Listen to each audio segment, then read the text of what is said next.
Queridos irmãos, bom dia a todos. Bom dia. Que Jesus, nosso mestre e amigo, esteja conosco nesta manhã e sempre.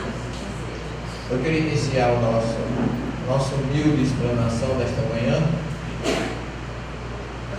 agradecendo a Deus que nos enviou a nossa mãe espiritual, Maria de Nazaré. Queria agradecer a Deus pela minha mãe em particular espiritual, Maria Helena Sobral Crispim da Silva, pela minha mãe biológica, Osana Celestino, e pela mãe dos meus filhos, Maria das Graças Sobral Crispim, que me deu a honra de juntos trazermos ao mundo 3 filhos. Então, em nome dessas mães distintas da minha vida, eu saúdo todas as mães aqui presentes. Queria saudar também os nossos irmãos internautas que nos assistem nesse momento, em nome do nosso companheiro lá da Barra da Tijuca, o Márcio Cabral, que está nos assistindo agora, com quem a gente sempre tem contato, e que nos mandou uma mensagem muito generosa. Eu não sou merecedor, mas não sou ingrato de esquecer aqueles que são gentis comigo. Então, meu caro irmão Márcio, recebi a sua mensagem das mãos do nosso querido Vigílio e agradeço de coração a sua gentileza.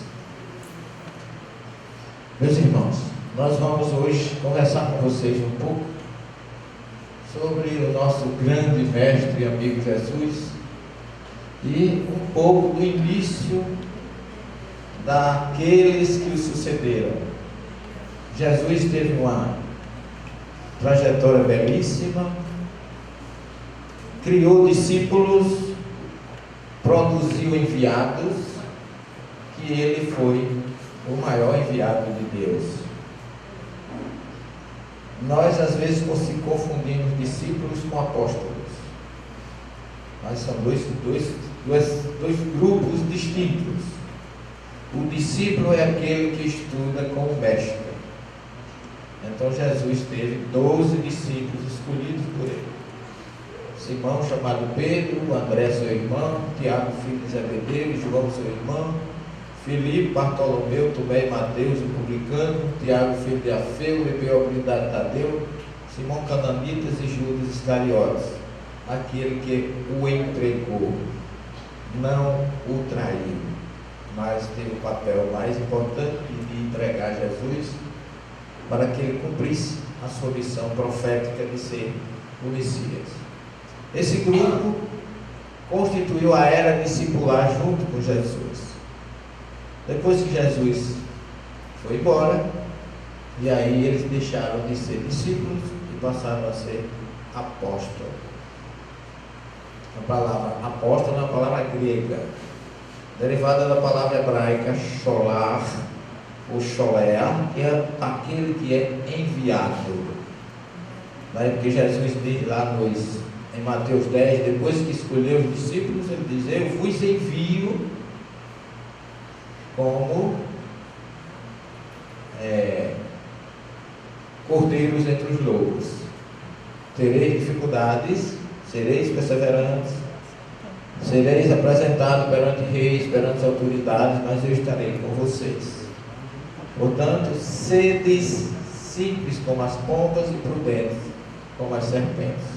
Essas foram as recomendações iniciais de Jesus. E depois que ele vai embora, aí começa realmente o que é conhecido como era apostólica. E a história de Jesus culminou com o que nós conhecemos hoje, os evangelhos. Na verdade, a palavra vem do hebraico rabessorá, que significa alvíceras, boas notícias, que o grego chama de evangelho, que passou com o nome de evangelho. É a mesma coisa.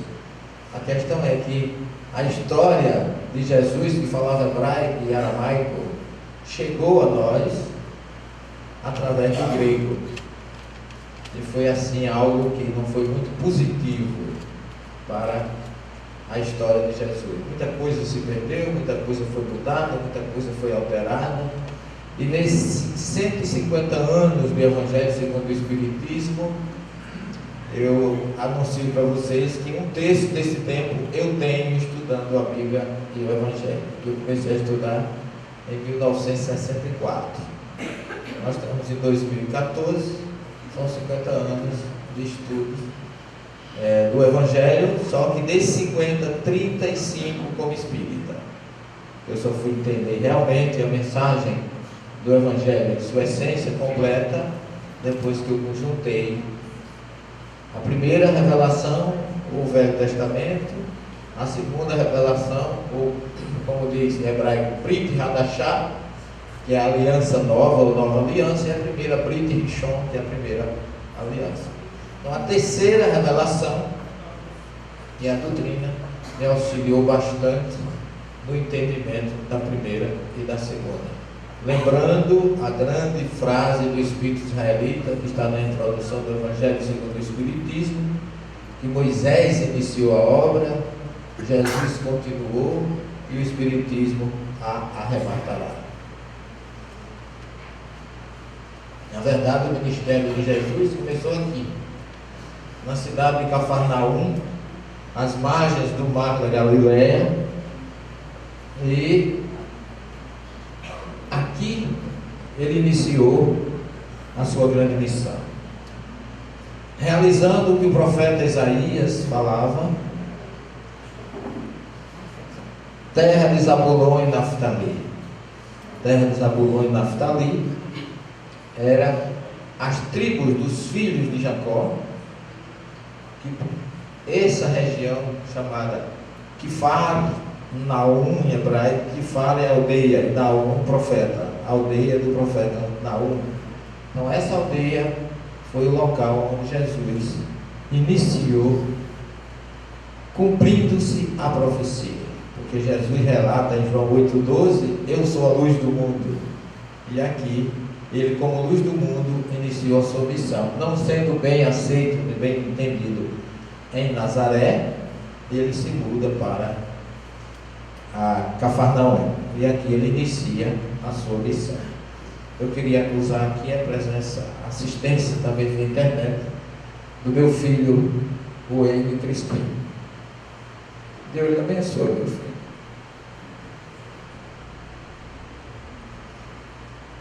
Cafarnaum é conhecida hoje como a cidade de Jesus.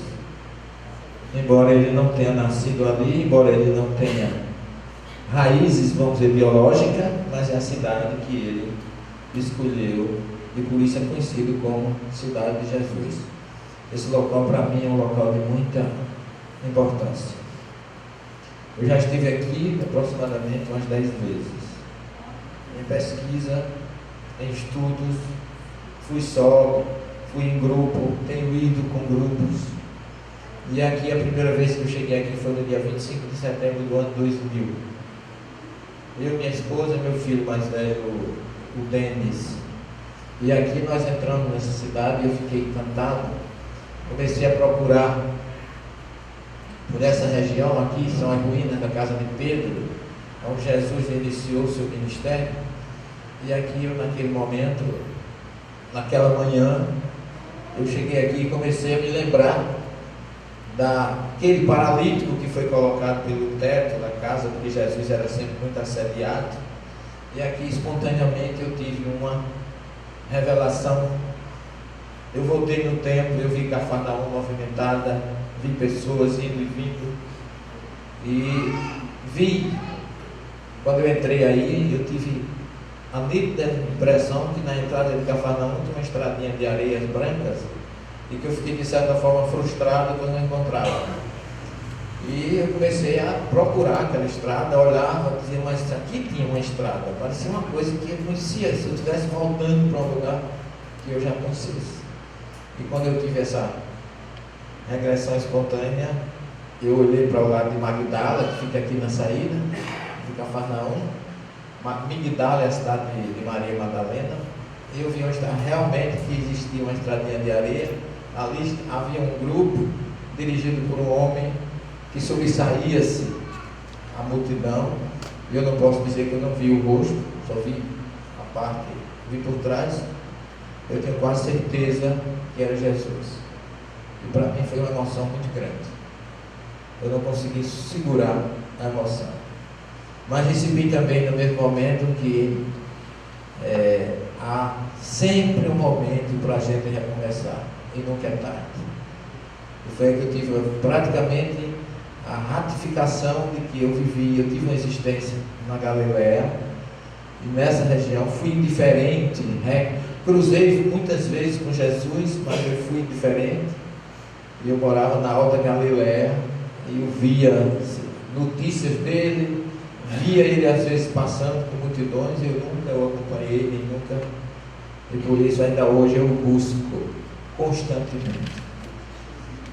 Por isso que eu sempre me conformo com aquela frase dele: vinde a mim todos vós que estáis cansados e oprimidos, e eu vos aliviarei. Então há para nós sempre a esperança de quem buscar o encontrará. Ele nunca estará indisposto a nos receber, sempre terá muito amor, muito carinho e muita fraternidade para nos receber. Isso aqui eu levei um grupo de aproximadamente 90 pessoas, de brasileiros espíritas, poucos não espíritas, e aqui nós implantamos, aqui nós estou vizinho à casa de Pedro, nós implantamos o primeiro evangelho do lar, a 1 metro da casa de Pedro, onde Jesus implantou o primeiro evangelho do lar, curando a sogra de Pedro. Então foi um momento que nós registramos aqui. Esse careca aqui é o nosso querido Adão Nonato, da Rádio Boa Nova, que estava conosco no primeiro grupo, quando nós estivemos lá em Cafarnaum. E na verdade, Jesus, com as suas lições maravilhosas de amor, de misericórdia e de luz, foi o grande originador, o grande implantador da mensagem libertadora do Evangelho. Tudo gira em torno dele. E nós espíritas sabemos e temos certeza absoluta, segundo a codificação de Kardec, que sem Evangelho não existe Espiritismo. Daí porque o Espiritismo é filosofia, ciência, moral religiosa, e todo espírita obrigatoriamente tem que ser evangélico. A base da nossa ensino moral é o Evangelho de Jesus. E aqui nós iniciamos a pequena história da origem dos evangelhos. Depois que Jesus é crucificado, imagine vocês como ficou ou como ficaram os seus discípulos. Aquele homem que era o líder, que era o condutor, que era o forte, aquele que curava, orientava, ajudava, de repente está morto. E agora? E Jesus começa a trazer as grandes lições de que a vida não termina com a morte. Ele começa a surgir. As cruzes são abandonadas e vazias. O que era morte agora transforma-se em vida através da luz da sua volta, pleno de vida espiritual, pleno de luz, trazendo para nós a mensagem da ressurreição espiritual que todos nós teremos um dia. A grande lição da morte física de Jesus foi a sua ressurreição. E o seu aparecimento por várias vezes aos seus discípulos, para trazer a mensagem da imortalidade da alma para todos nós, e sobretudo para soerguer os ânimos daqueles que achavam que ele estava morto. Ele aparece a Maria Madalena, aparece aos 2 da estrada de Emaús, aparece aos 10 sem Tomé, aos 10 sem Tomé, aos 11 com Tomé, e vai aparecendo até uma vez no Monte das Oliveiras, quando ele é visto subindo aos céus, como nos narra Lucas. E esse homem, com as suas aparições, ele foi reimplantando a confiança dos seus, agora não mais discípulos, mas apóstolos. E ele iniciou aí a chamada Era Apostólica, que é aquela era que vai depois da ressurreição de Jesus até o ano início do século IV, até o concílio de Niceia, lá em Izmir, atual Izmir, na Turquia, onde ocorre o primeiro concílio ecumênico, dirigido por Constantino e companhia limitada, e a partir daí o cristianismo perdeu, ou começou a perder a sua essência. A era dos mártires, a era apostólica, a era do cristianismo de cavernas, a era do cristianismo de perseguição e de testemunho vivo dos discípulos, infelizmente, a partir do concílio de Nicéia começou a desaparecer.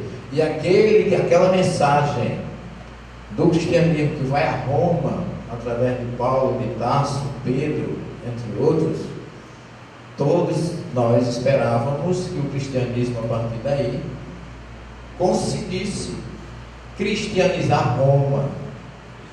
Mas o que aconteceu, na verdade, foi o inverso.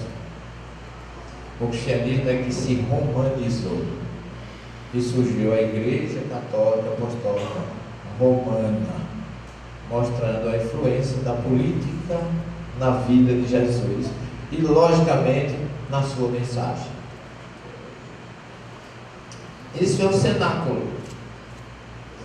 Nesse local aconteceram coisas maravilhosas.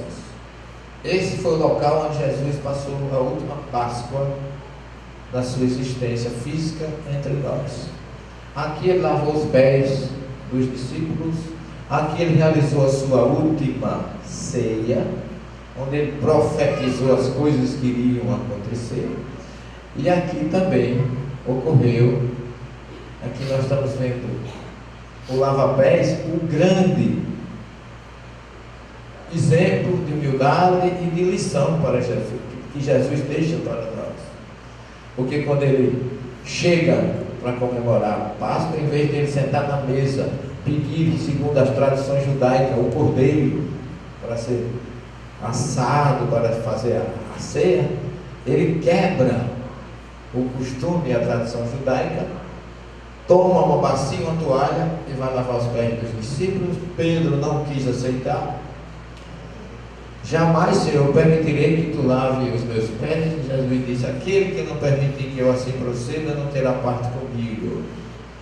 E aí Pedro disse: Senhor, não lava só os pés não, a cabeça, os braços, a mão, tudo que faz, né?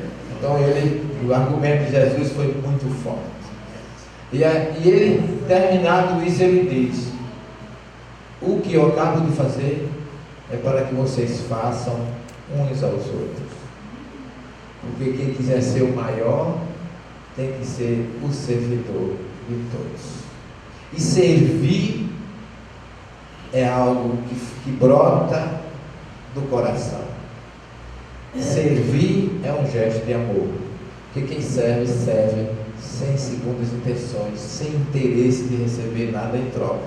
E esse foi o grande exemplo que Jesus deixou para nós.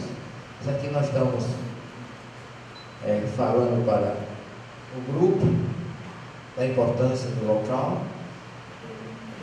E aqui ocorre o chamado fenômeno de Pentecostes. Pentecostes é uma palavra grega que significa 50 dias depois da Páscoa. Jesus já tinha aparecido umas 12 vezes. E no Pentecostes, o judaísmo chama essa festa de festa das semanas. Em hebraico se diz Shavuot, que é plural de Shavua, que é semana. Então, são 7 semanas depois da Páscoa, 49 dias, mas os cristãos transformaram em 50 dias, por isso que é Pentecostes.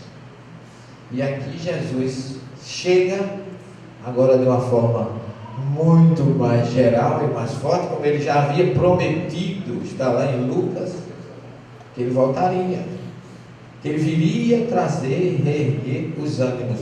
E a partir deste fenômeno mediúnico forte, a partir desse fenômeno que é narrado com todas as características, além de ter tido um efeito físico, com vento, com luzes visíveis, teve também o chamado fenômeno da xenoglossia, porque aí tinha gente de todas as regiões do mundo, da Capadócia, da Panfilha, da Galiléia, de Jerusalém, de outras regiões sírias. Então todos que estavam ali receberam mensagem em seus idiomas.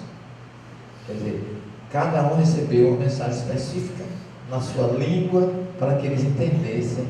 E aí é que surge o fenômeno da chamada polixenoglosia, idiomas de várias naturezas.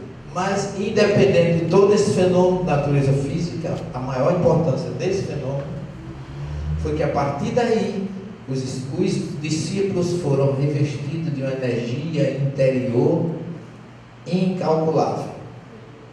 Porque a partir do Pentecostes, todos se dedicaram e deram a própria vida por Jesus. É tanto que daí Pedro já saiu para pregar no templo. Então foi uma transformação maravilhosa. O Pentecostes deve acontecer conosco em todos os momentos, inclusive agora, para sairmos daqui dispostos a dar a própria vida por Jesus. Nós somos muito de pedir que Jesus seja nosso guarda-costas, né? Um grande enviado de Jesus, chamado Paulo de Tarso, na estrada de Damasco, quando ele cai do cavalo, que ouve aquela voz: quem és tu, Senhor? Eu sou Jesus a quem tu persegues. Saulo disse a maior frase que deve ser imitada por nós: Senhor, o que queres que eu faça? Então, quantas vezes a gente em oração se dirige a Jesus perguntando a Ele: Mestre, o que é que você quer que eu faça? A gente pouco diz essa frase para Jesus. A gente quase sempre quer que Jesus venha nos servir, que Jesus venha ser útil, que Jesus seja o nosso guarda-costas de viagem. Se eu vou viajar, tu me acompanha, como é que vai ficar o resto da humanidade? Os outros vão ficar nos acidentes da vida, etc. Então a gente deve estar sintonizado, buscá-lo, e não querer que ele venha sem mesmo a gente saber se merece ou não. Então a nossa frase maior nas nossas orações tem que ser o nosso, vamos usar um termo assim em português bem mais compreensível, nosso entreguismo. Nos entreguemos pessoalmente a Jesus e perguntemos como Paulo: Senhor, o que queres que eu faça?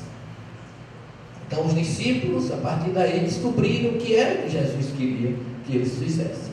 E aí,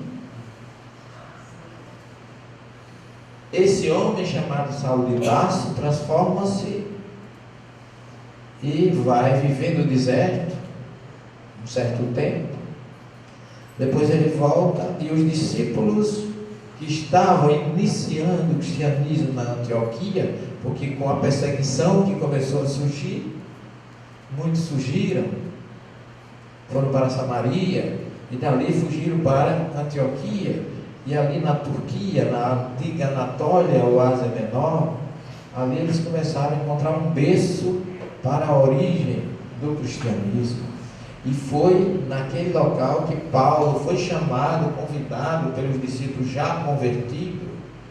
Já foi feito, porque a grande dificuldade depois do episódio de Estevão, que foi na verdade o mártir que dividiu o que era judaísmo cristão, a partir dali o cristianismo começou a se libertar do judaísmo, porque com a assistência do apedrejamento de Estevão, Saulo sai em perseguição na estrada de Damasco, se converte, e aí o próprio Saulo é chamado, porque os discípulos precisavam de alguém que conhecesse o judaísmo, e Saulo era um doutor da lei.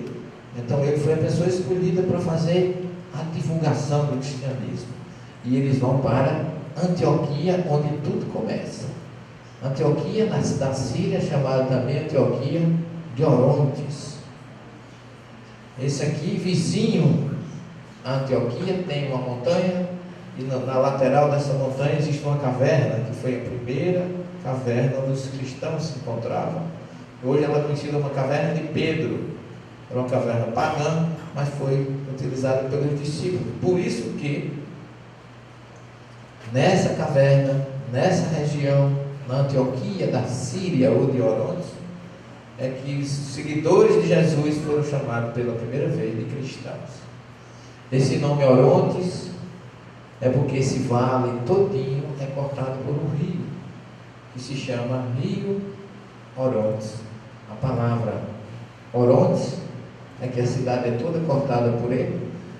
A palavra Orontes em turco significa teimoso, rebelde, porque esse rio ele é todo curvo, ele corta esse vale todinho e não se deixa vencer, e nas suas curvas ele acaba chegando ao mar.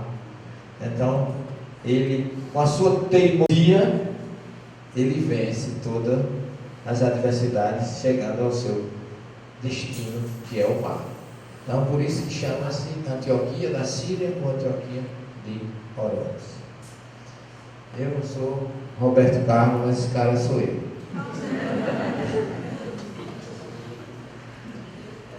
Então a origem do primeiro evangelho ocorre com a primeira viagem de Paulo, como está narrado lá em Atos 13:13. Paulo, Barnabé e João Marcos, que era parente de Barnabé, sobrinho provavelmente, segundo os evangelhos, partem de Antioquia de Orontes para Chipre, que era uma ilha de onde Barnabé era originário. Ele era cipriota, porque era da ilha de Chipre. Eles atravessam essa ilha, que é a primeira área deles, Salamina, que é uma cidade que ficava ali, atravessam e chegam a Perge. Quando chegou em Perge, que é hoje nós temos as ruínas de Perge aqui, essa região ela tem muitas montanhas, aquela região da Turquia, as montanhas da cadeia de montanhas do Tauro, conhecido como de Tauro, onde Paulo atravessava. Paulo, intrépido, corajoso, disposto, diz assim: vamos cruzar essas montanhas e vamos para Antioquia da Psídia. E João Marcos, ainda muito jovem, ele diz: eu não estou nessa não, eu não vou acompanhar vocês, tem coragem para tanto. Mas todo mundo critica que João Marcos foi um fracassado, né? No entanto, ele foi também um escolhido. É preciso que lembremos que todo esse projeto é de Jesus. Basta que leiamos A Caminho da Luz, do grande Emmanuel, através do nosso grande amigo e irmão mestre Chico Xavier, que está lá, que na criação do mundo, a terra ainda não estava em condições de ser habitada, quando espíritos superiores conduziram a terra e a puseram no seu eixo gravitacional para que ela se tornasse habitável. Jesus, depois de cumprir toda a sua missão, em João 17:5, ele diz assim: Pai, chegou a minha hora, glorifica teu filho como tu o glorificaste quando eu me encontrava contigo antes da criação dos céus e da terra. Então, antes do nosso planeta ser criado, ser colocado no eixo gravitacional para se tornar habitável, como Emmanuel nos narra, Jesus já estava junto de Deus, assistindo a criação do nosso planeta e assumindo a responsabilidade e a presidência dele. Daí porque tudo é projeto dele. A gente muito mal entende, mas o projeto é dele. Então, João Marcos não abandonou essa viagem por acaso. Porque existe uma curiosidade com relação à origem dos evangelhos. Quando a gente convive com alguém, a gente divulga o que a gente sabe daquela pessoa oralmente. Ah, meu pai adorava isso, fazia aquilo.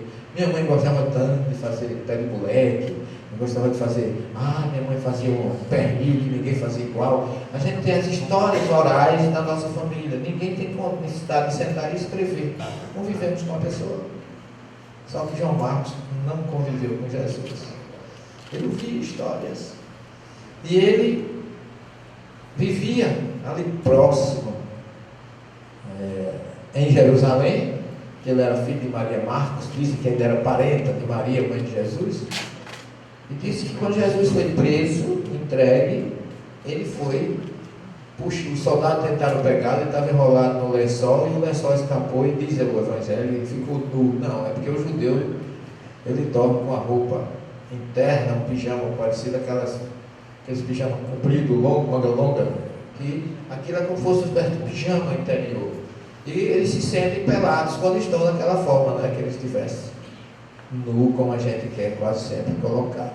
Mas João Marcos já, pelas laterais, vamos dizer assim, pelas paralelas, pelos bastidores, eles tinham muito conhecimento sobre Jesus. Só que quando ele volta desse abandono da viagem, ele volta para Jerusalém, como diz aqui o texto.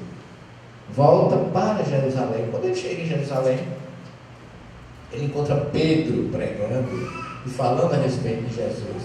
Então ele teve a ideia de criar uma história sobre Jesus. Partiu de João Marcos. Então ele voltou exatamente porque o papel dele era originar a história de Jesus. Por isso que João Marcos é o primeiro evangelista oficial dentro da teologia, embora na ordem é Mateus, Marcos, Lucas e João, ele veio o segundo, mas ele foi o primeiro.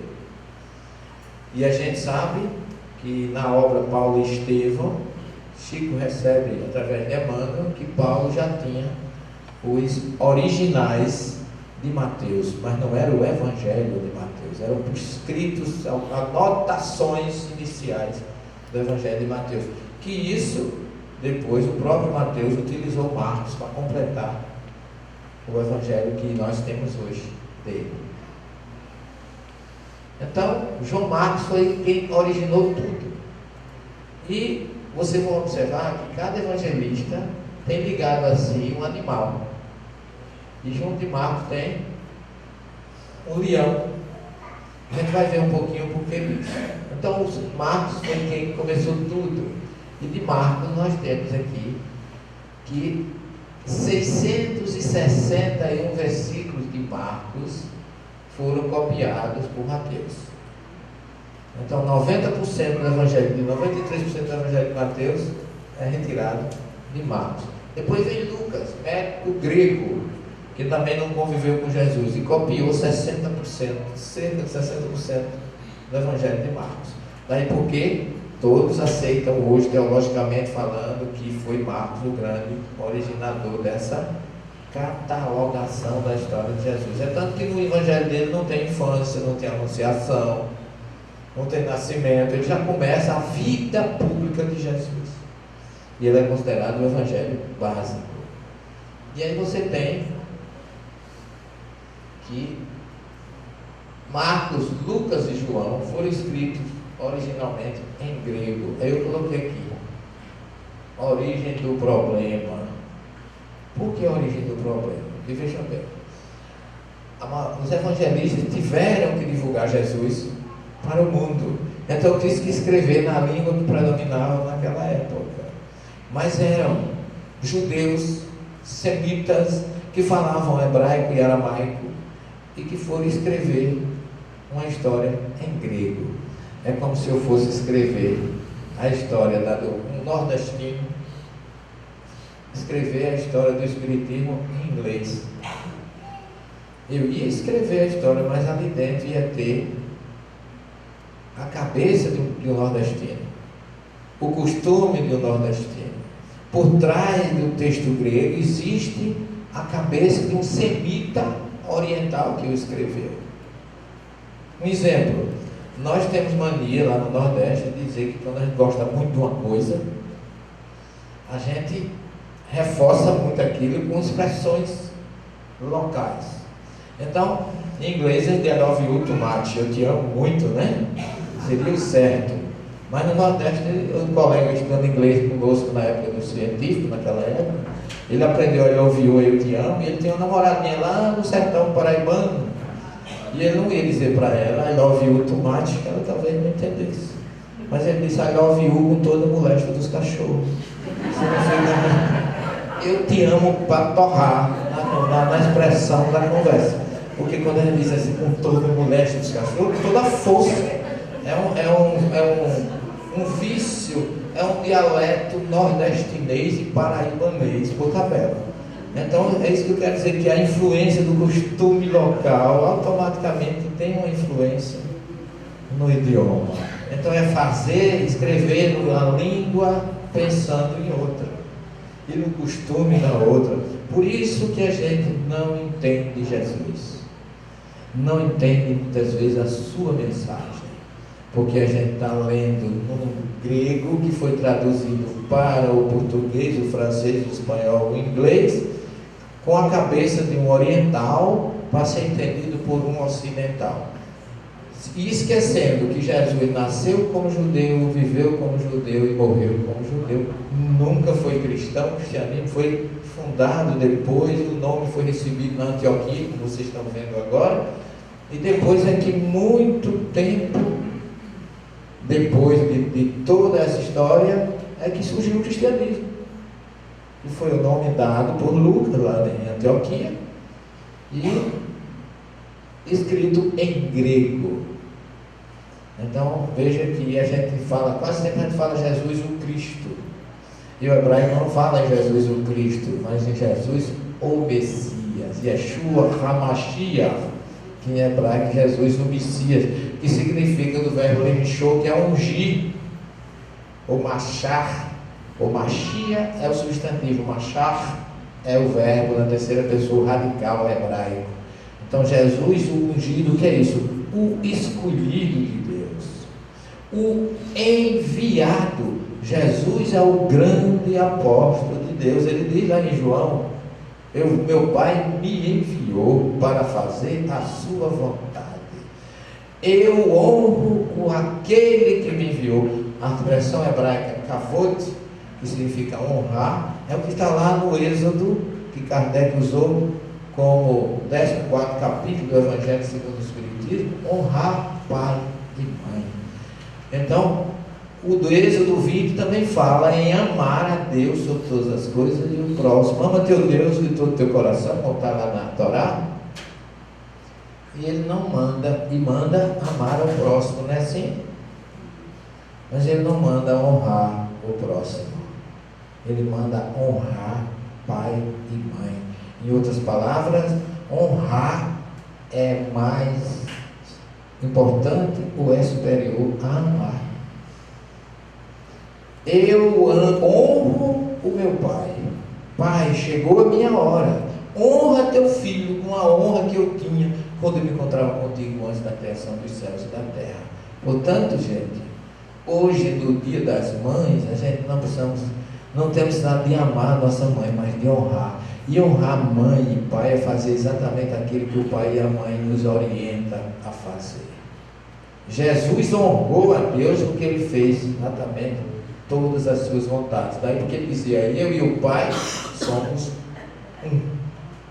Aquele que me vê aquele que me enviou. Porque Jesus estava sintonizado diretamente com a vontade de Deus. Por isso que ele: Pai, chegou a minha hora. E a origem do problema foi exatamente, eu costumo dizer, a pior coisa que nos aconteceu com relação à mensagem de Jesus foi o texto grego, lamentavelmente. E daí porque a gente tem que buscar costumes, situações. Quando Jesus diz: dentre os filhos de mulher, ninguém é maior do que João. Dá para gente, ele não era filho de mulher não, ele não era filho de homem não. Ele sempre se intitulava o filho do homem, Bene Adão em hebraico, que significa um cidadão comum. O filho do homem significa cidadão comum. E o filho de mulher, na expressão que ele está falando, é judeu. Porque no judaísmo, quem dá a cidadania é a mulher, não é o homem. Todo filho de mulher é judeu, filho de homem pode não ser. Porque se o judeu homem casar com uma mulher não judia, o filho dele não é judeu.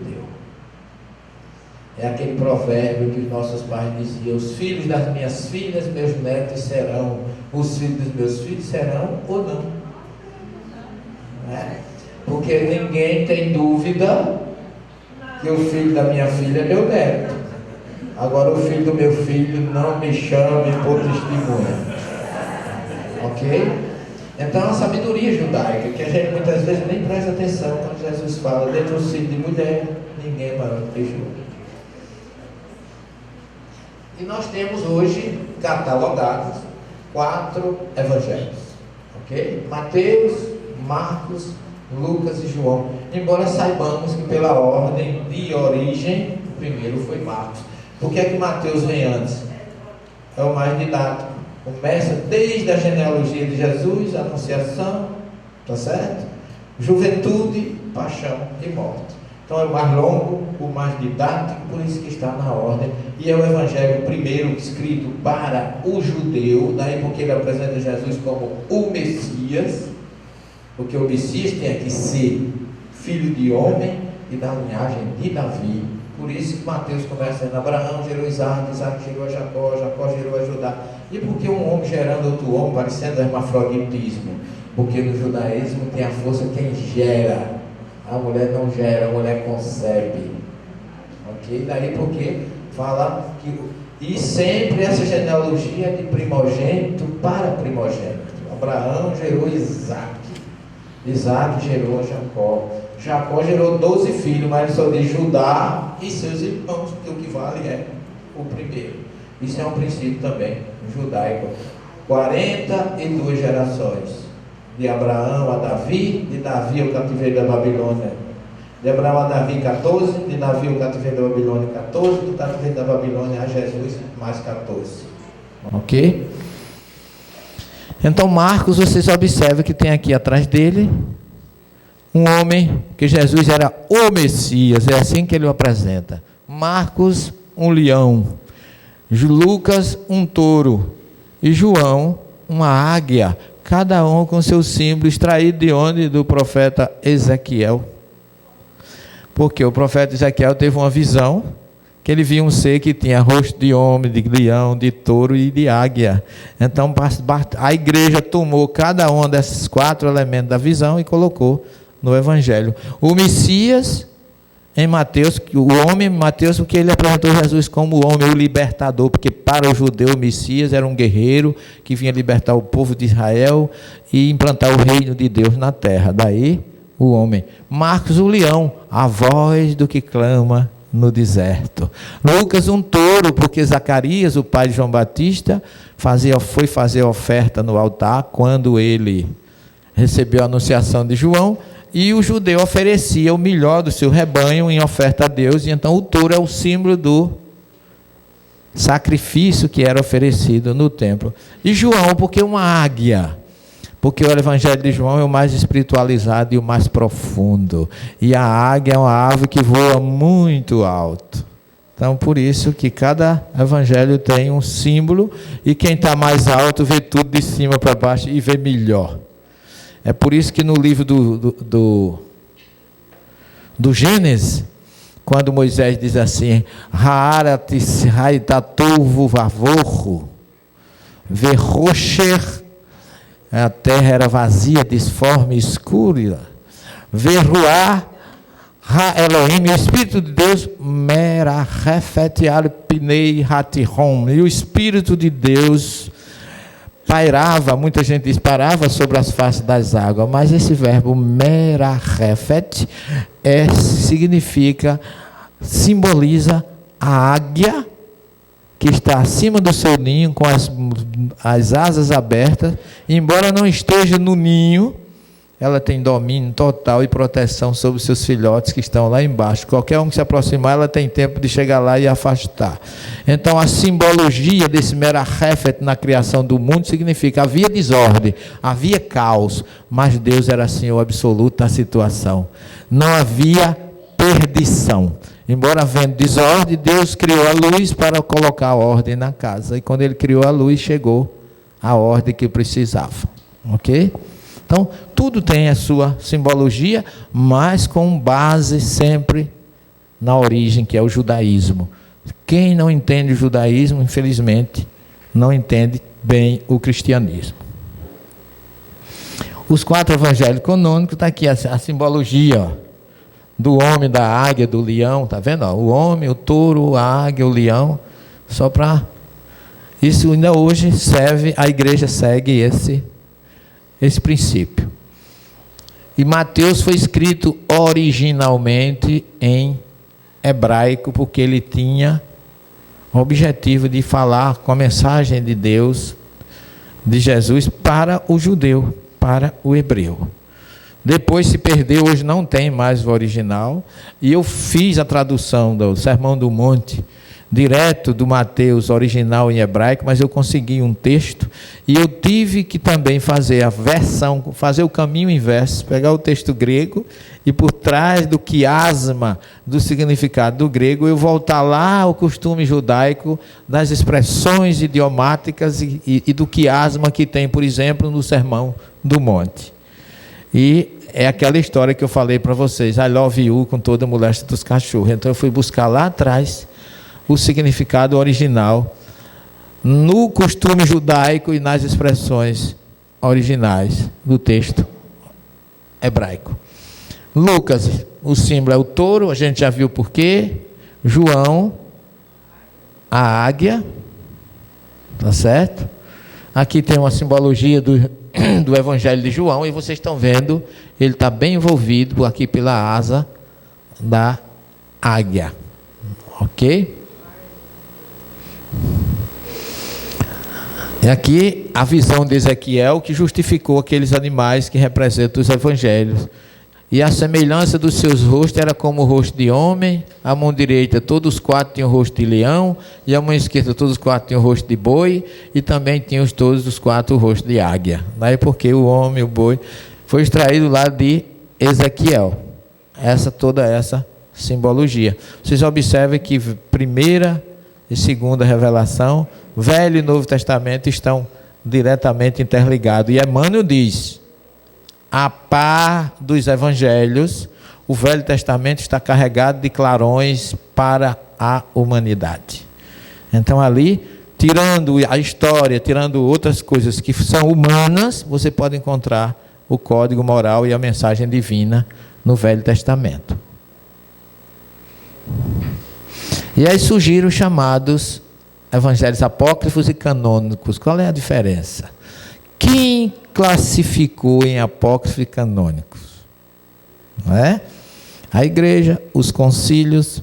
E se você for ler a história dos concílios, a briga é bem forte, não é uma coisa tão fácil.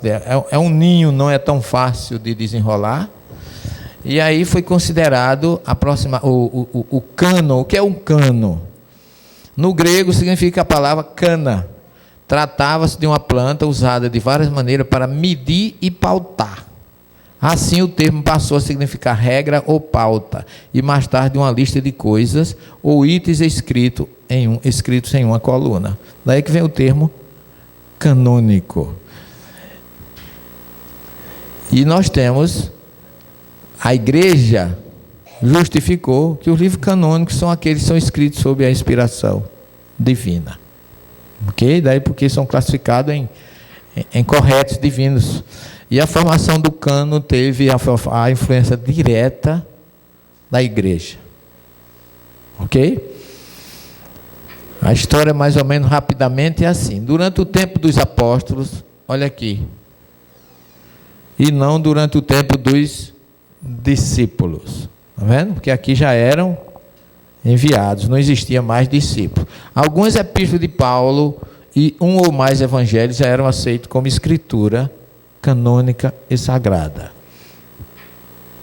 A primeira obra considerada sagrada ou canônica se chamava, não faz parte hoje do Novo Testamento, se chama a Didaquê, que está lá no livro de Atos, que diz assim, a primeira comunidade, eles eram assíduos à comunhão do pão, à oração e recebiam o ensinamento dos apóstolos.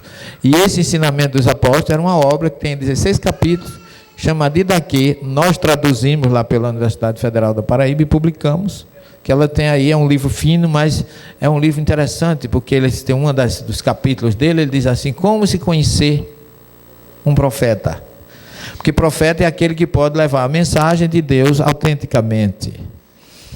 Como se conhecer um profeta? Diziam ele, observe a sua conduta, a sua moral, o que ele diz, o que ele faz.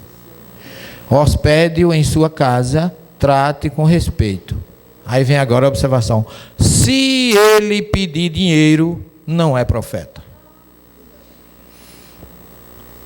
Queria deixar só essa observação aqui, porque é uma coisa muito forte hoje com relação ao cristianismo, é a questão do dinheiro. Não quero puxar a brasa para a nossa sardinha, mas nós espíritas não temos essa dificuldade, graças a Deus. A gente não tira da religião para botar no bolso, tira do bolso para botar na doutrina, graças a Deus. E que continuemos assim, seguindo o que Jesus nos ensinou: dai de graça o que de graça recebeste. Então, no século III, no século II, aliás, as 3 epístolas de Paulo, os 4 evangelhos, a primeira epístola de João, de Pedro e o Apocalipse eram recebidos como escrituras canônicas. Totalizava apenas 20 livros. Hoje são 27, mas chegou a 29.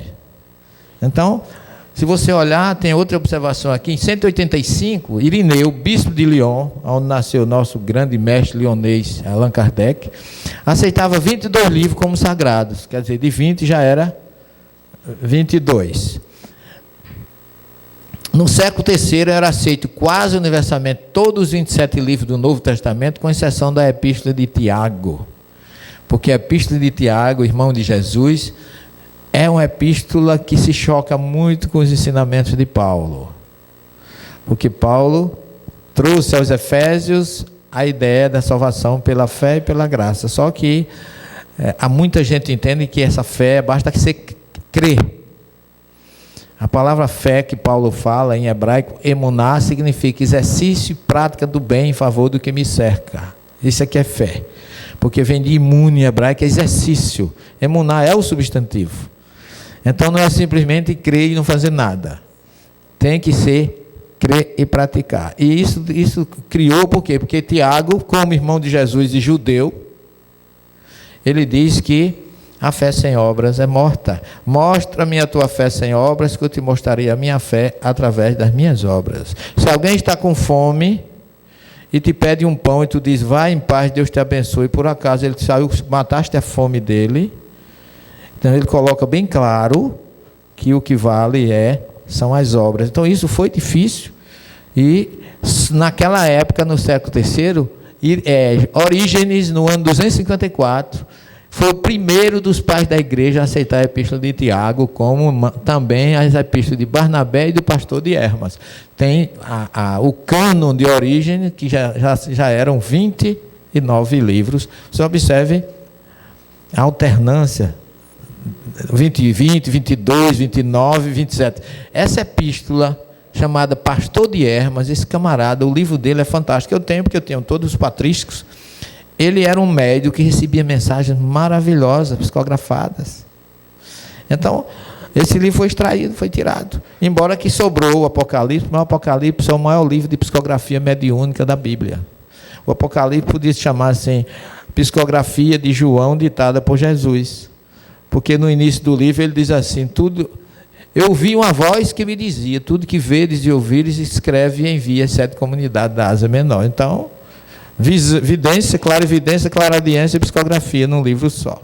Tá certo? Na verdade, o primeiro concílio de Nicéia foi um concílio de bispos cristãos reunidos na cidade de Nicéia, da Bitínia. Hoje é Iznik. É uma cidade que fica a uns 40, 50 quilômetros de Istambul. Naquela época chamava Constantinopla, que já foi Bizâncio. Então, hoje é Istambul. Nós já estivemos lá, e essa cidade fica perto de um lago imenso, conhecido como Lago de Iznik. E esse concílio foi o primeiro, foi convocado pelo imperador romano Constantino em 325. O concílio foi a primeira tentativa de obter um consenso da igreja através de uma assembleia representando toda a cristandade.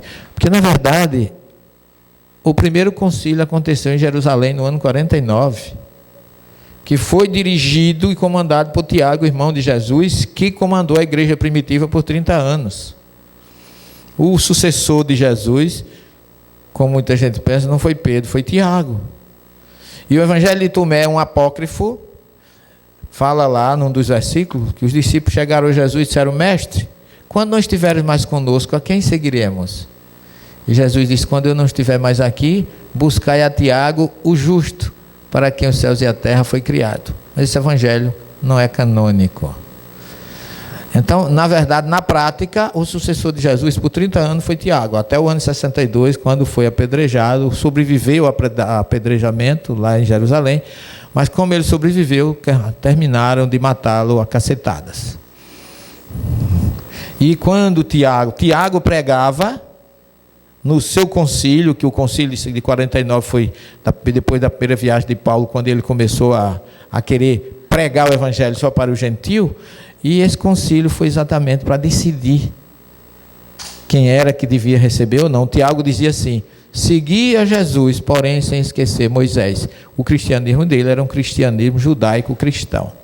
Quando Tiago morre, em 70, Jerusalém é destruída, acabou Tiago, acabou a família de Jesus, Maria já tinha fugido com João para Éfeso, e aí aquela mensagem original do cristianismo ficou perdida. O que sobrou foi o cristianismo de Paulo, e não o cristianismo básico original. E nós, como espíritas, que a doutrina espírita é o evangelho redivivo de Jesus, temos que lutar para ressuscitar a sua verdadeira mensagem cristalina, como foi vivida nessa era de ouro, que é a era apostólica, que infelizmente começou a ser mudada a partir do ano 325, com o primeiro concílio de Nicéia. Que esse concílio determinou exatamente por quê? O concílio combatia o arianismo, que Ários era um padre que dizia assim: Jesus é maior do que os homens e menor do que Deus. Jesus não é Deus. E isso custou caro a ele e a outros que pregaram a reencarnação, porque foi abolido o arianismo e se criou aquilo que ainda hoje se reza na missa. É o resumo do concílio de Nicéia. Creio em um só Deus, Pai Todo-Poderoso, Criador de todas as coisas visíveis, e em um só Senhor, Jesus Cristo, Filho de Deus, gerado do Pai unigênito. E eles dizem, gerado e não criado, consubstancial ao Pai. E isso é o que a igreja, ainda hoje, quem não seguia essa questão, é excomungado. Embora eu, nas minhas humildes pesquisas, nunca encontrei Jesus dizendo que era Deus. Quando disseram que ele era bom mestre, ele disse: por que você me chama de bom? Bom é meu Pai que está nos céus. Na cruz ele disse: Pai, em tuas mãos eu entrego o meu espírito. Quando a mãe de Tiago e João chegou para ele e disse assim: Jesus, quando tu estiveres no teu reino, eu te peço, coloca o meu filho à direita e outro à esquerda, porque mãe é assim, só pede pouco. Não é?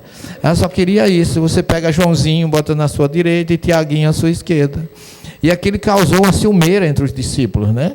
E Jesus olhou para ela com aquele seu ar maravilhoso de amor e carinho e disse: ô mulher, tu não sabe o que estás me pedindo.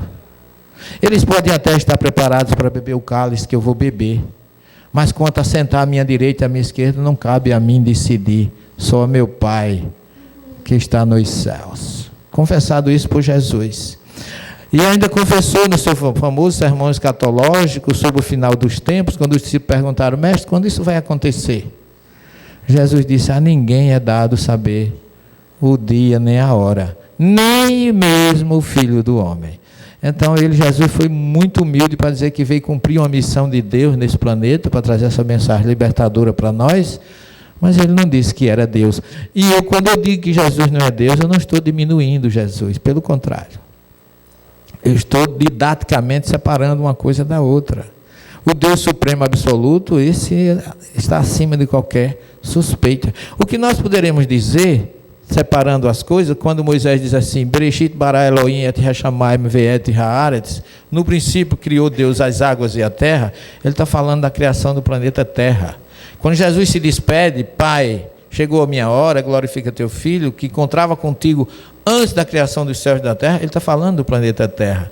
E porque ele mesmo disse: a casa do meu Pai tem muitas moradas, então a Terra não é o único, não é o centro do universo, e a gente sabe disso. Mas, na verdade, o que Jesus representa para nós, cristãos, seguidores dele, é que ele é o Deus do planeta Terra. desse planeta, que ele é o presidente, numa boa. Agora que ele é o Deus absoluto, seria incoerência da nossa parte afirmar. Não há nenhum sacrilégio nisso. Há um reconhecimento didático que eu digo a vocês. Se tem um homem que eu não posso dizer que amo, porque eu não dei tantas provas disso, mas que eu sou apaixonado por ele, esse homem chama Jesus. Porque o que ele fez é digno de ser imitado. As lições maravilhosas que ele deixou são suficientes para que a gente se liberte. Que a gente chegue ao seu encontro um dia, com certeza. Agora, seguindo as suas orientações. Vigiai e orai. O caminho é por aí. Então, na verdade, depois do concílio de Nicéia, tinha um bispo chamado Atanásio, que era bispo de Alexandria, uma cidade do Egito, poderosa no Oriente. E Atanásio foi sempre um homem problemático, a história dele não é muito boa. E Atanásio, depois desse concílio, foi quem fixou o cânon em 27 livros que temos hoje no Novo Testamento. Eu gosto de brincar dizendo, esse homem atanasou a vida da gente, não é? Porque, na verdade, foi ele que fixou. E eu não entendo como é que Lutero, na Reforma Protestante, não mexeu no cânon, que poderia ter mexido. Porque muita coisa, eu vou mostrar para vocês o que foi que ficou esquecido, os apócrifos, que são considerados não sagrados ou não canônicos, mas você tem evangelhos apócrifos, atos apócrifos, epístolas apócrifas e apocalipse apócrifos. Você tem evangelho aos hebreus, apócrifo, evangelho aos egípcios, evangelho de Tomé, que é considerado o quinto evangelho, que é aquele que eu citei, que fala que quem ia suceder Jesus era Tiago. Evangelho de Pedro, porque é que Pedro viveu com Jesus, tu és Pedro, essa pedra edificaria a minha igreja, e esse evangelho não entrou no cânon. E entrou de Marcos, que não era nem discípulo dele, e o de Lucas. Quer dizer, são coisas que a gente não entende. Evangelho de Nicodemos, um evangelho fantástico, ele fala do Atos, os Atos de Pilatos, e a descida de Jesus aos umbrais.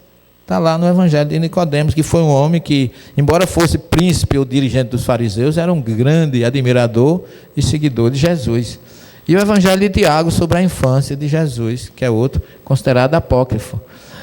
Os Atos de João, de Paulo e Tecla, que foi uma mulher que a gente aqui pouco conhece, mas lá no Oriente você chega em Antioquia, a igreja de Antioquia, e tem lá com o Frei Domênico, a primeira coisa que você vê é uma foto de Tecla, aquela mulher que, ao conhecer Paulo em Icônio, mudou a sua vida.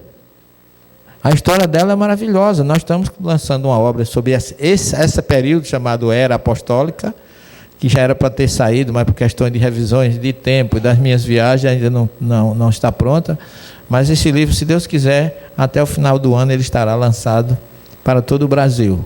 Uma Era Apostólica, os enviados de Jesus, para a gente entender mais ou menos como se passou, e que nós fizemos viagens aqui, experiências maravilhosas em Antioquia, em Icônio, em Éfeso, onde a gente visitou a casa de Maria, e aonde foi assim, uma das experiências mais maravilhosas, que eu vou encerrar o nosso encontro, se Deus quiser, narrando para vocês.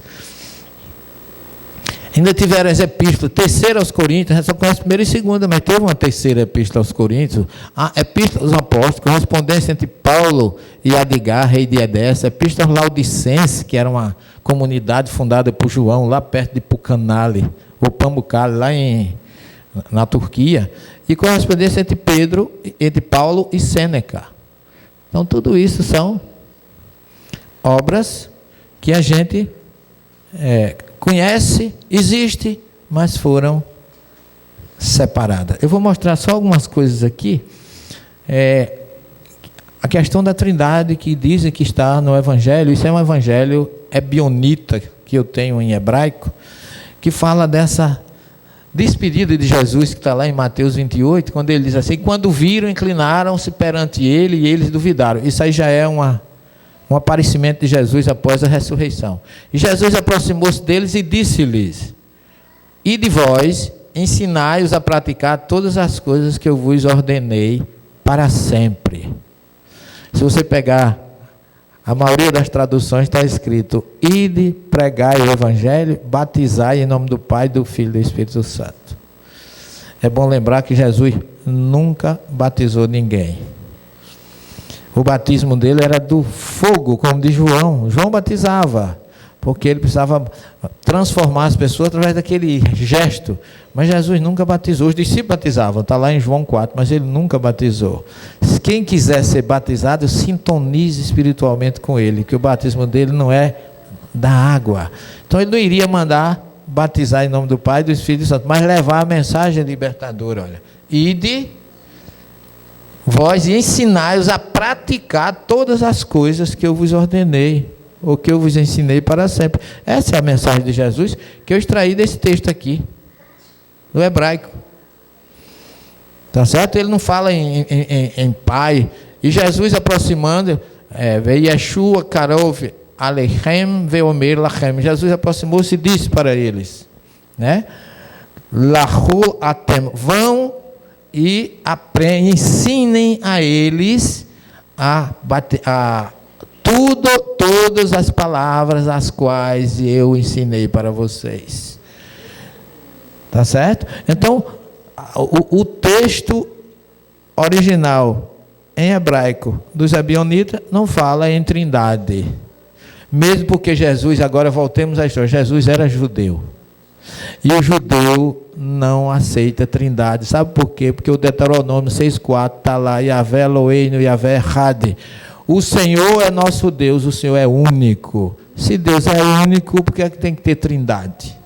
Trindade é politeísmo. E Jesus não poderia, como judeu, pregar politeísmo. Ok? Isso aqui, gente, é um local que tem em Jerusalém, que fica bem perto da Porta das Ovelhas, que chamam Porta Probática, que vem da palavra grega, que significa ovelha, e que em hebraico é chamado de Betesda, que Betesda significa justiça, casa da justiça. Esse tanque fica de frente da casa dos avós de Jesus. Ninguém fala isso. Diana e Joaquim, os pais de Maria, moravam aqui de frente. E nessa piscina, isso aqui é a cidade de Jerusalém, eu não sei se aqui dá para ver, ó, fica em cima e ela fica embaixo. Então aqui descia uma água que formava um tanque. E João, capítulo 5, nos narra que um homem, há 38 anos, paralítico, tinha vontade de entrar nessa água e não conseguia. E Jesus, houve uma festa lá em Jerusalém, Jesus ia para as festas. Jesus com certeza foi ver a casa dos avós e encontrou esse homem aí. Quando encontrou, Jesus era fantástico. Ele chegou para ele e perguntou: queres ser curado? É claro que ele queria. Jesus queria só incutir nele que ele era capaz de curá-lo, mas o homem nem conhecia Jesus. Disse: Senhor, eu tenho muita vontade, mas não acho que me leve, porque quando a água desce, porque eles acreditavam que tinha um anjo que remexia essa água, e o primeiro que entrasse depois da água remexida pelo anjo seria curado de qualquer doença. E o pobre estava 38 anos numa cama. Aí Jesus disse: tu quer ser curado? Então levanta-te, pega o teu leito e segue. Sem precisar entrar na água. O homem levantou e ficou curado, só que ele saiu com a cama nas costas. E era um sábado. E no judaísmo ninguém faz nada no sábado. É proibido pela Torá. E quando o povo viu aquele homem com aquela cama nas costas, aquele dedo disse assim: gente, você é sábado. Como é que você está andando hoje com essa cama nas costas? Ele disse: não, o homem que me curou, eu era paralítico, mandou eu pegar o meu leito e caminhar. Mas quem é esse homem? Queriam saber quem era para censurar Jesus. Aí Jesus chega no templo, o homem está lá, com a cama nas costas. Aí Jesus disse assim: olha, você foi curado, agora, portanto, vá e não erres mais. Não volte a errar, porque senão você vai voltar a ser paralítico e pior. É como se assim: eu curei o teu corpo, mas o teu espírito troncho, atravessado, incorreto, é você que tem que resolver o seu problema. E aí o paralítico disse para os fariseus, para os judeus que estão ali: o homem que me curou foi aquele. Que aí que Jesus apareceu, ele reconheceu e dedurou Jesus. e começaram a censurar Jesus porque era um dia de sábado. E Jesus deu uma lição maravilhosa, porque ele diz lá em João 5, aqui ó, meu pai trabalha até agora e eu trabalho também. Agora, eu queria encerrar com essa colocação aí para vocês, chamar a atenção de vocês. O verbo trabalhar vem de tripalium, uma palavra latina, que era um chicote de 3 pontas ou 3 paus que usava para sacrificar as pessoas, obrigar o escravo a trabalhar no chicote, tá certo? Então era um trabalho forçado, de escravo. Só que Jesus falava hebraico. E o verbo lavod em hebraico, que é traduzido como trabalhar, dá um substantivo chamado de oved. Oved sabe o que é? Servo. Servo. Então Jesus não trabalhava. Jesus servia. É como se Jesus dissesse, vocês estão marcando horário para descanso, no sábado ninguém trabalha. Sábado, domingo a gente não trabalha, sabe por quê? Porque a gente trabalha, a gente tem carteira assinada, a gente tem obrigação social, tem horário comercial para cumprir. E a gente fica brigando ainda para não trabalhar. Faz greve. Em vez de 44 horas por semana, que é 40. A gente é 36. A gente tem uma remuneração pelo nosso trabalho. Jesus, quanto ganhava? Já ouviram falar que Jesus disse lá, Jesus ia pela montanha da Galileia, quando apareceu um doente, Jesus disse, não, hoje eu não trabalho, estou de folga. O meu sindicato não permite que eu cure você, porque são 10 horas da noite. Vamos dar um exemplo mais claro. Nós espíritas recebemos um telefonema às 10 horas da noite, que tem alguém obsediado, necessitado, com dificuldade. A gente, não, já encerrou meu trabalho às 8 horas, só amanhã, depois das 10. Quem serve, olha aí, não tem horário. Jesus não trabalhava, ele era servidor. Então a tradução correta desse versículo, João 5,17, teria que ser, e Jesus lhe respondeu, eu e meu pai servimos até hoje e não trabalhamos, porque quem serve não tem horário, serve por amor, não tem salário. Por isso que ele disse, vocês sejam o servidor de todos. Ok. Então, em homenagem à nossa querida mãe, Maria de Nazaré, eu queria encerrar a nossa humilde exposição, narrando para vocês que eu cheguei o ano passado, eu já fui 2 vezes a Éfeso, e se vocês se lembram de Jesus ao pé da cruz, ele diz assim, mulher, eis aí teu filho, filho, eis aí tua mãe, referindo-se a João e a Maria. E João assumiu a partir daquele momento a responsabilidade de cuidar de Maria, a nossa mãe universal, símbolo de amor, de renúncia, de dedicação, porque o amor de mãe é sublime. Mãe é outra que não tem horário, é aquela que passa a noite acordada com o filho e no outro dia está pronta para continuar a sua tarefa do dia seguinte, sem reclamar, e feliz, porque o filho que lhe fez passar a noite de insônia, com febre, qualquer coisa, está bom, está curado, mas seu bem, ela está ótima, não tem que reclamar, a felicidade dela é que o filho está bom. Então é um amor incondicional. Então João, quando começa a perseguição, João pega Maria e foge para Éfeso. Por que Éfeso? Éfeso é uma cidade poderosíssima, onde já existia a deusa mãe da Anatólia e Artemisa, a deusa mãe grega. Maria passou a ser uma terceira mãe, considerada mais uma deusa mãe da Turquia. Então ali João levou ela para uma montanha chamada montanha de Bilbal, que Bilbao em turco significa Ruxinol. Então montanha do Ruxinol, ainda hoje o Ruxinol canta lá. Então nós chegamos lá, era umas 7 horas da manhã, não tinha ninguém. Fomos recebidos por um frade italiano, Frei Ezio, e ele olhou para mim e disse assim, você é padre? Porque onde eu chego na Turquia não tem cristianismo. Vocês terem uma ideia aí, Icônio tem 2 milhões de habitantes e tem 3 cristãos, 3 freiras da França que tomam conta da igreja de Paulo em Icônio hoje. Então o cristianismo lá praticamente não existe. Quando a gente chega em qualquer igreja daquela, as freiras perguntam: o senhor vai celebrar? Ela já fica animada, achando que é um padre com o grupo. Eu digo: não, eu quase fui, mas eu agora estou noutra missão.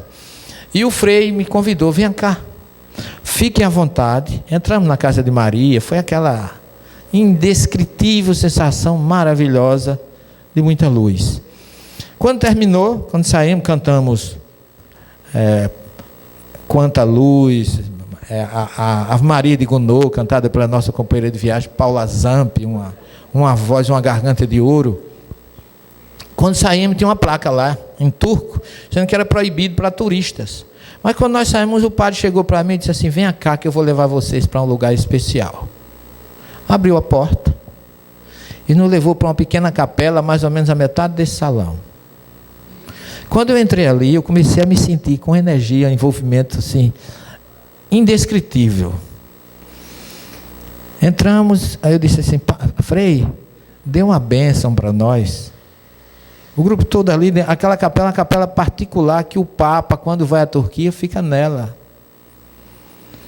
E aí nos colocou ali, eu disse assim: dê uma bênção para nós. Ele foi lá, colocou a estola e chegou para mim e disse: vamos abrir o Santíssimo. Eu fui seminarista, conheço latim, e voltou assim uma história toda do passado na minha mente. E ele disse assim: quando ele abriu o sacrário, tirou a custódia, o ostensório que tem a hóstia que vem o Santíssimo para dar a bênção. Aí me voltou assim, os anos 60, onde eu fui seminarista, que nós fazíamos a bênção do Santíssimo no seminário, todas as quintas-feiras, às 19 horas. Aí ele disse assim: cante alguma coisa. Aí eu me virei e comecei a cantar. A nós descei divina luz, a nós descei divina luz, em nossas almas acendei o amor de Jesus. Em nossas almas acendei o amor de Jesus. Quando terminamos, estávamos todos em lágrimas. Todos, o grupo todo. Fomos fechar o Santíssimo. Eu quase não consigo fechar o Santíssimo com ele, porque precisa de 2 pessoas para fechar. Quando terminou, que eu saio da capela, ele disse assim, antes de sair, ele falando italiano, ele disse: eu não falo português. Eu digo: não tem problema não, fala italiano que a gente vai dando nossa cacetada aqui e vai resolver. E quando terminou, que ele disse: aqui temos casa de banho, que banho é banheiro, se alguém quiser usar. Quando nós entramos no banheiro, Vigília, era o banheiro do Papa, no quarto do Papa, na suíte que o Papa fica lá em Éfeso, quando vai visitar a casa de Maria. E quando nós saímos, tiramos uma foto com ele, com a bandeira do Brasil e tudo mais, eu, minha esposa e alguns casal amigos. Aí eu olhei na montanha de Bilbao, aí eu vi o mar Egeu à distância. Aí me vem Francisco Cândido Xavier, Boa Nova, capítulo 30, falando de Maria atendendo os leprosos, os doentes da rua, os famintos, os aleijados naquele local. Ele diz que da casa de Maria se avistava o mar Egeu. E aí eu começo a rever, como se fosse um filme fortíssimo, aquela reflexão de Maria depois de um dia de atendimento aos doentes. E ela começa a dizer: meu Deus, quantas pessoas que sofrem, fortifica-me para que eu possa atender a todos. E ela escuta mais uma voz de um viajante, de um peregrino, que diz assim: mulher, que tens? E Maria, refletindo, diz assim: eu conheço essa voz, esta voz me é familiar. E o peregrino que estava por trás de Maria começa a se apresentar, passa para a sua frente, estende-lhe as mãos, e ela vê a marca dos cravos e reconhece que é Jesus. Diz assim: meu filho, que maravilha! Começa a beijar-lhe as mãos, os pés com as marcas dos cravos, E ele abraça fraternalmente e diz assim: minha mãe, eu vim te buscar. Eu vim te conduzir ao reino das bem-aventuranças. Eu vim te convidar a ficar entre aqueles escolhidos de Deus que realizaram a sua obra com tanto carinho e com tanto amor. Vem, minha mãe. Envolve Maria nos seus braços. E daí a pouco chega João, que cuidava dela, e encontra apenas o seu corpo inerte. João convida os seus outros amigos que estão ali e a sepulta numa gruta que fica ali pertinho da sua casa, na montanha de Éfeso.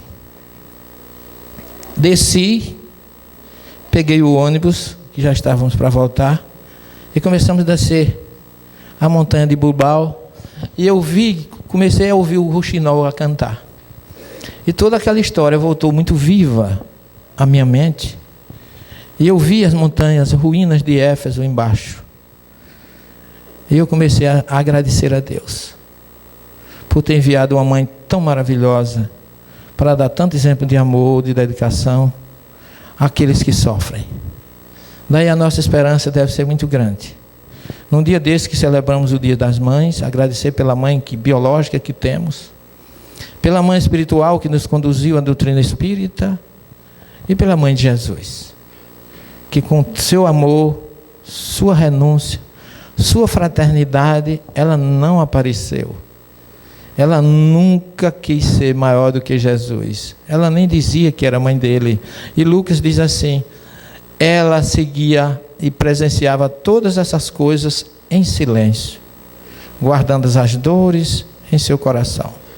Então, meus queridos irmãos, que esse dia possa ser em nossas vidas um dia diferente, um dia de amor, um dia de luz, e que não esqueçamos não só essa mãe universal que é Maria, mas também o seu Filho, que nos deu a vida, que nos trouxe a luz, a misericórdia, e que estará como Ele prometeu: eu estarei convosco até a consumação dos séculos. Creamos nisso com certeza, e agradeçamos porque Ele está entre nós. E que fique com vocês muita paz e até uma próxima oportunidade. Muito obrigado.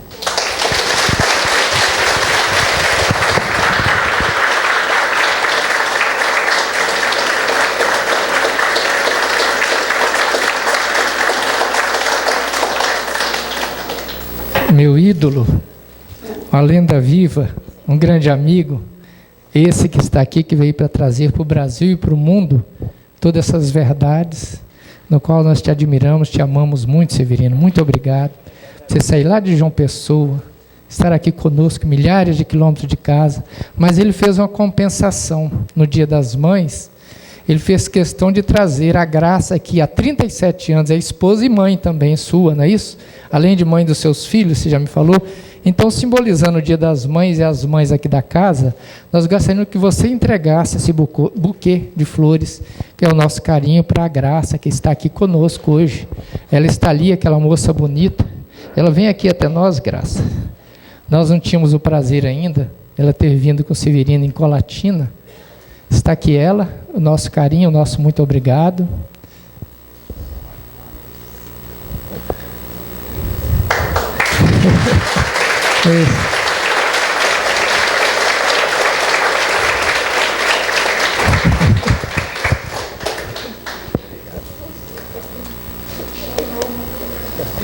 Fiquei apaixonado pela... Ela me falou que é o novo filho. 3 filhos, cada um está num lugar. Um está nos Estados Unidos e 2 ficaram em Paraíba. Mas todos vocês estão no meu coração.